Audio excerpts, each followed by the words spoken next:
Tout le monde a déjà ressenti une douleur à un moment ou à un autre. Et oui, souvenez-vous de cette fois où vous vous êtes coupé un doigt en faisant la cuisine, ou bien de ce jour où votre petit orteil a malencontreusement rencontré le coin d'un meuble. Mais savez-vous expliquer ce qu'est la douleur?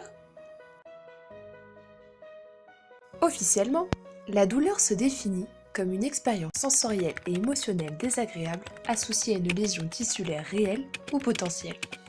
Mais concrètement, qu'est-ce que la douleur?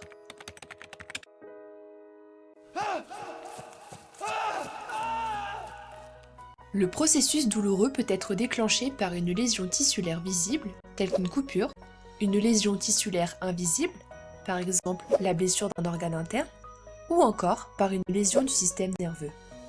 Dans certains cas, la douleur peut aussi avoir une origine psychique. Ces lésions vont exciter des récepteurs spécialisés appelés nocicepteurs. Ils sont répartis dans tout le corps, à la surface de la peau, mais aussi à l'intérieur du corps, dans les muscles ou dans les articulations. Vous pouvez les imaginer comme des soldats qui montent la garde et qui sont chargés de lancer l'alerte en cas d'attaque par les ennemis. Ainsi, quand une menace est détectée, les nocicepteurs envoient un message par l'intermédiaire des nerfs depuis la périphérie du corps jusqu'à la moelle épinière. Cette dernière fait alors le relais avec le cerveau. Jusque-là, il ne s'agit pas encore de douleur, mais d'un simple message nerveux informatif appelé nociception. Le cerveau est un peu comme un patron qui demanderait à sa secrétaire de ne pas être dérangée lors d'une réunion, ou bien qui estimerait qu'elle a suffisamment d'expérience pour savoir identifier les messages importants. C'est la moelle épinière qui travaille comme secrétaire. Elle peut choisir de diffuser ou de bloquer le message nociceptif. Quand le message arrive jusqu'au cerveau, il est d'abord analysé selon la localisation et l'importance de la lésion afin de déterminer s'il représente réellement une menace.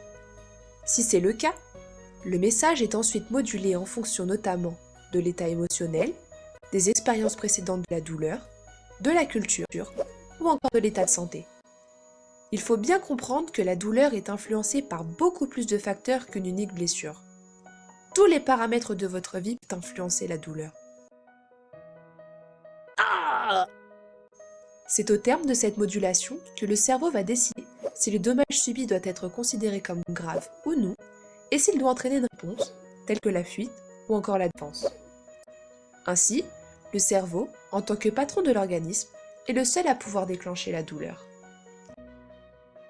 Mais, ce sont d'autres ouvriers, appelés systèmes régulateurs, qui sont en charge de moduler l'intensité de la douleur lors de son parcours dans l'organisme.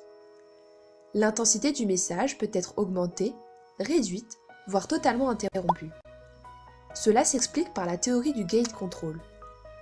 Le signal douloureux passerait par une porte située au niveau de la moelle épinière et qui s'ouvrirait ou se refermerait selon l'activation des différents types de fibres nerveuses. Cela permettrait alors de faciliter ou de bloquer le passage du signal.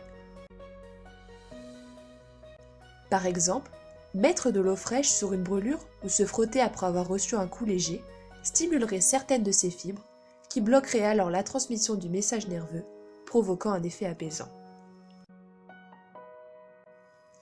Dans la majorité des cas, la douleur est ponctuelle.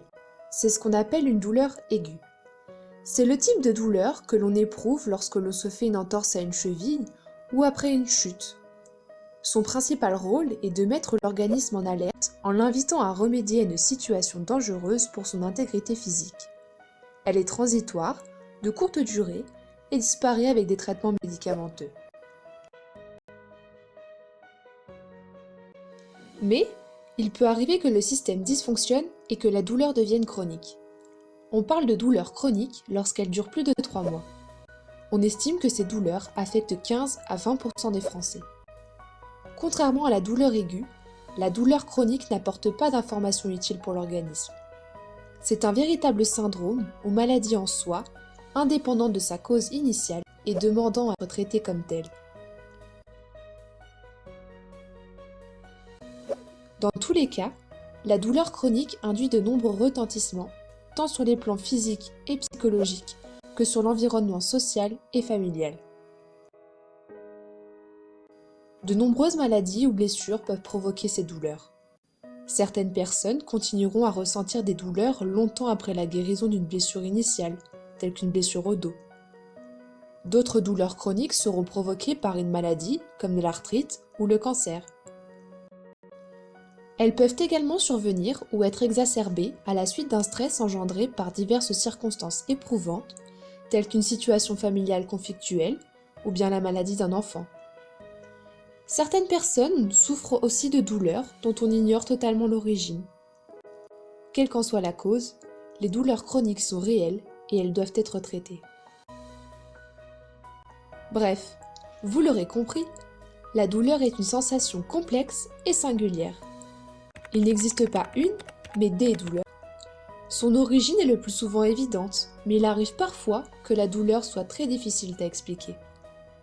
Bien que la recherche ait fait de considérables progrès dans la connaissance de ce phénomène, la douleur a encore bien des secrets à nous révéler.